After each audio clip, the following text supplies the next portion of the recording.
Hello and welcome to the Ben Talbot Football Show. Today we are discussing England in the 26 World Cup. How far can they go? Can they win? How will they do? How will Tuchel set them up? We're looking primarily more at the tactics of Thomas Tuchel, how he'll line up his England team, and a few of the things that we can expect to see. So we'll look at how he sets up the team, key players, strengths and weaknesses, and then we'll finish with the likely path and my personal prediction for how far England will go in the World Cup. So we'll start with how they'll set up. We have the squad as announced, and there's a few players on there that I'm still, to be honest, scratching my head at, like many England fans, rather. I won't spend too long talking about it. I will just say that after looking at the tactics in a bit more in depth and giving some more thought to how he'll line up, which we'll discuss, it's more obvious to me why Tuchel would leave a Foden, a Palmer, a Gibbs-White at home, because they don't really suit what he's trying to do with the number 10 role, and they don't really suit partnering with Kane. And before we get too into it, what I mean by that is that Kane loves to drop deep into that number 10. And I think in some ways, actually, Kane is probably our best number 10, as well as obviously our best number 9. He might be the best number 9 in the world right now, actually. I think he is. But he could also be England's best number 10, and it's because he drops deep to bring a defender with him. So, for example, I'm getting a little bit off, but just to demonstrate the point I'm making, why Foden and Palmer might not really complement the brilliant players. And I was surprised that they weren't in the team, but just to illustrate the point of how they don't really complement what Tuchel's trying to do. For example, we'll take Garner out because that might just complicate what I'm trying to demonstrate here. Kane drops deep. A lot of the time, he does it at club level and international level. Either he does it to bring a defender with him, or he does it just to get on the ball more because he's at his best when the ball's at his feet. And in that space behind, you want your number 10, either Rodgers or Bellingham, whoever's kind of filling that hole, filling that place, for run in behind, to stretch the defence, get in behind, fill that space. You also have defenders like a Saka who can do an out-to-in run, Gordon, or if it's Rashford on the right, out-to-in run, filling that space. And that's not really the game that Foden or Palmer or even Gibbs-White play. Foden and Palmer, or Palmer more so, like to, if we pretend this is Palmer for a second, like to also drop deep and collect the ball and get involved in the build-up play in that respect. So they're not really, they can do, obviously they're elite footballers, but they're not suited as much to be that box crasher in the way that a Bellingham is and a Rodgers can also fulfill. So, I mean, to say nothing of the club form they're in either. In many ways, and this has been, I suppose, reported, in many ways, I think the team as it stands is built around Harry Kane. Well, it's built around balance, flexibility, and Harry Kane. How can we achieve balance in possession, out of possession, against low block teams, mid block teams, and high pressing teams? How can we have a squad? How can England have a squad to manage all three scenarios, as well as be flexible in game for adjustments in possession, out of possession, what the other team are doing, and how can we be built around Harry Kane? How can we get the most out of Harry Kane? Because if England are going to go far in the tournament, it will be because of the number 9, because of Harry Kane scoring, and leading the team and everything else. Fine. All that said, there are still a few head scratches for me. The inclusion of Henderson over Adam Wharton is still a bit of a head scratcher for me. I think Wharton would have been a better deputy for Elliot Anderson in that sort of defensive role. And the other head scratcher is Harry Maguire as a backup defender, centre back, over Dan Burn. But that's by the by. Here is the team that Tuchel has. He will likely set up in a 4-2-3-1 formation. Very, very common around global football right now. A lot of clubs and national teams are doing 4-2-3-1. It offers you balance. The nice thing about it, not the nice thing, the helpful thing in regards to England in the summer is going to be, among other things, the opportunity for the fullbacks to push up. So Reece James on the right flank, O'Reilly on the left flank. This is something that they're very used to doing for Chelsea and Man City at club level. And what we'll see, and I'll show a video against Serbia to demonstrate the point, what we'll see is just to by the by as well, the left wing, Gordon or Rashford, I think they can be interchangeable. The number 10 could be Rodgers or Bellingham. And I think the other 9 positions are quite settled with how they are for the time being. Okay. If we're playing a team like a Ghana, I'll just bring them out. So Ghana playing a 4-4-2. This is how they lined up against Germany in a friendly in March. They lost 2-1 to Germany. They also lined up in a 4-4-2, very similar lineup against Mexico in a friendly last week. They lost 1-0. But defensively solid. You know, they're not arriving to this competition with high hopes, I don't think. But I think Ghana and Panama will set up similar to this, and we might play other teams throughout the tournament where we have technical superiority, but they're going to be in a low or a mid block, having numbers behind the ball. So in that scenario, if we're playing the ball out the back, so we've got either from a goal kick or we have possession and we're building up play from the back, we can expect to see O'Reilly and James stretching play, making it almost a 2-4-4. If I can just show you what I mean.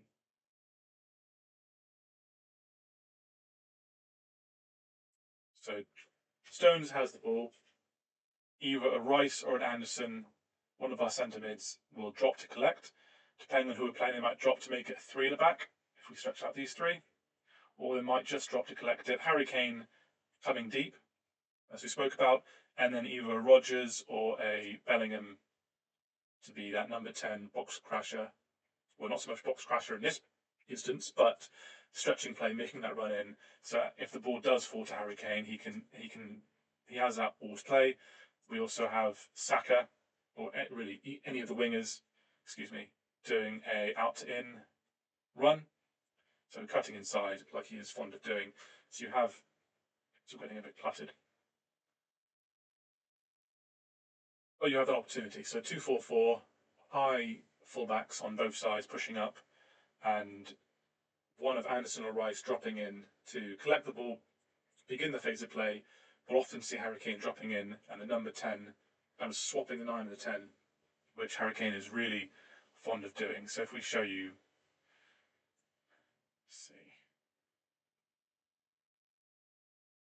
yes, as I spoke about then, ball's either at Rice's feet or Kane. Now if we reset, and I will show a video just to demonstrate this point.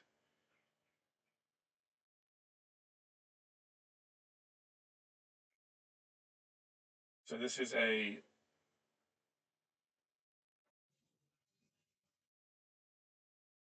the qualifier against Serbia, and looking back through from last November, which England won 2-0, and looking back through previous games under Tuchel by England, this is one of the ones where I think the best example of the expected lineup and the expected build-up play. So in this game, Serbia played a 4-2-3-1, mixing into sort of merging into a 4-4-2, which I think we'll see in our group games as well.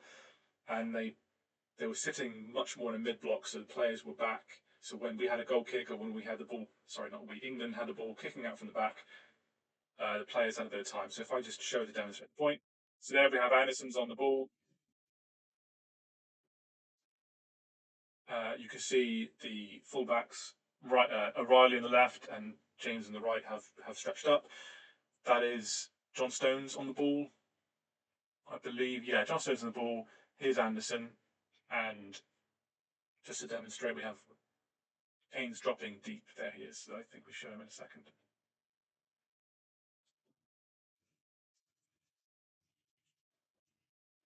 So again, a 2-4-4. There's different ways you can split that. The left winger is off the screen. I think it was Gordon. No, sorry, it was Rashford in this game. And we can see Harry Kane coming to collect, coming deep. Declan Rice making that progressive run, which he does a lot for Arsenal, and I think that's kind of him at his best, is either making progressive passing or running with and without the ball into that space. So the ball is played out wide to O'Reilly.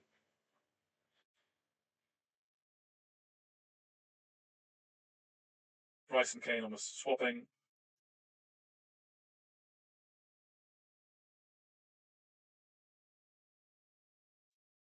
Okay, excuse me. Pardon me.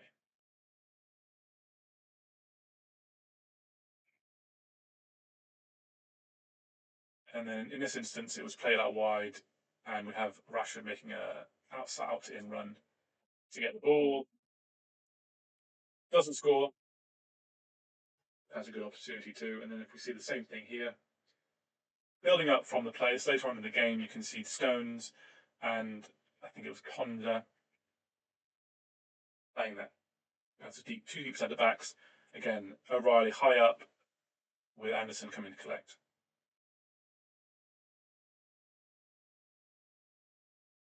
So again, we have James and O'Reilly fullbacks pushing up. Kane dropping really deep here.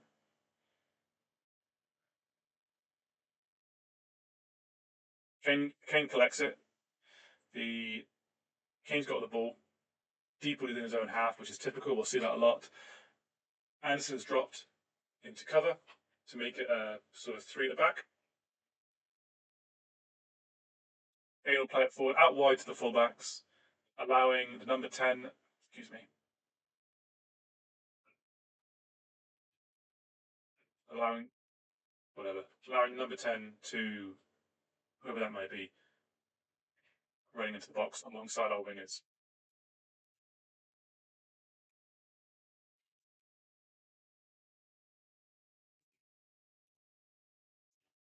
Now, neither of those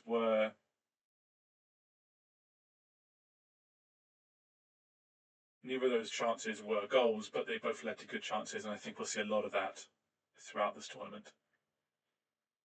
Okay, key players. Excuse me.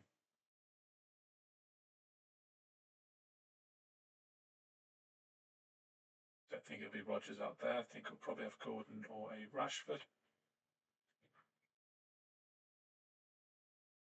Okay, the key players this summer for England. Harry Kane, of course, our captain, goal scorer, the main goal threat, really. If England go far in the tournament, it'll be on the back of a good performance by Harry Kane. Harry Kane needs to be performing for England to have a chance to go deep in the tournament. The second key player is the number 10, be that Bellingham, be that Rodgers, be that whoever it is who comes inside. That number 10 role for most teams, really, but especially for England in this current setup, is going to be critical. And Declan Rice is the third key player for England. Really, his partnership with Anderson, defensively and in possession offensively. So defensively, especially playing those bigger, better teams who have more of the ball, who have more technical superiority, who are just better with the ball, better playmakers. We're going to need, even more so, the partnership of Anderson and Rice between them, and we'll also need a cover for our centre backs out of possession, so making that box.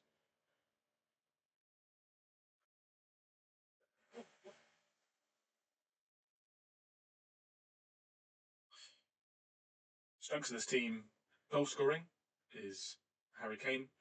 He's a favourite for the Ballon d'Or. He can create assists. He can score goals. We have England has a very good team chemistry. So part of that is a continuation from Gareth Southgate and the culture that he built around the team, and the sort of reducing some of that burden, that pressure from the national team, improving the relationship with the media. I think Tuchel has continued that. Tuchel is a very good communicator. He's very transparent. He's very honest with the media, and he's continued that, I would say, much healthier relationship between the national team and the national press, the national media. So that is a strength for this current squad, is the goodwill in the camp, the team chemistry, the balance of the right characters. will play into England's favour. The weaknesses, the bench isn't very strong. So we have some good like-for-like replacements, but if Harry Kane is injured, we don't really have any replacement for him. We don't. Watkins can come in and do a job. So can Ivan Toney, but they're not Harry Kane. And we have equally in the centre of the park. If Rice goes, we have Kobe Mainoo who can come in as a capable replacement, but we definitely have gone down a peg if we lose Rice. Same with Anderson. Jordan Henderson is not a like-for-like replacement, and same. Yeah, so I think our bench isn't too strong. Is probably a weakness. How far do we go? Do England go? Personally, I think quarterfinals is a reasonable expectation. So England should top the group. Certainly should progress from the group, even by runner-up, but really should be topping it. The bracket will likely have a favourable round of 32, playing a third-place team. It might be in Norway, it might be in Uzbekistan, it might be in Ivory Coast. Setting up them to a round of 16, if they win the group, that is. Could be a Canada, could be a Mexico. Could be, be a South Korea. And the quarterfinals. This is just the prediction I ran through earlier today, just looking at more the likely scenarios. The quarterfinals, they are likely to play Brazil. And if they do, England certainly can beat Brazil. This is not a vintage Brazilian side. They have their strength, they've got their star players. But this is not the best Brazilian side for a long time. And England could beat them. But my view is a successful tournament for England would be semi-finals or the final. If they can reach the semi-finals, and especially if they lose to an Argentina or maybe a France or Spain, if one of those fall into England's side of the bracket, if they lose to another contender, a big country, especially if it's a close game, similar to the game that England played against France in the 2022 World Cup in the quarterfinal, for instance, when they lost 2-1 in quite a close game. If they repeat that performance to a similar level of opponent in the semi-final, I think the level-headed fan would have to say, yeah, that was a success. Not success in terms of winning the tournament, but it will be a reasonable outcome for Tuchel's World Cup. So that is my prediction: is quarterfinals. With a bit of fortune, England can get into the semi-finals, and well, at that stage you never know. They could go all the way. They could go to the final. They could win it. I don't think they're the favourites to win it. I think they're probably fifth, behind Argentina and Spain are the two favourites in my eyes, followed by France and Portugal, and then England and Brazil probably fifth and sixth. Maybe Germany and Netherlands behind them. Germany less so than the Netherlands, I would suggest. So there you have it. That was the Ben Talbot football show. We've briefly discussed how Tuchel might set up his team, and yeah, much more to come. So if you enjoyed this, please hit a like, hit a subscribe. It means a lot to the channel, and we'll talk soon.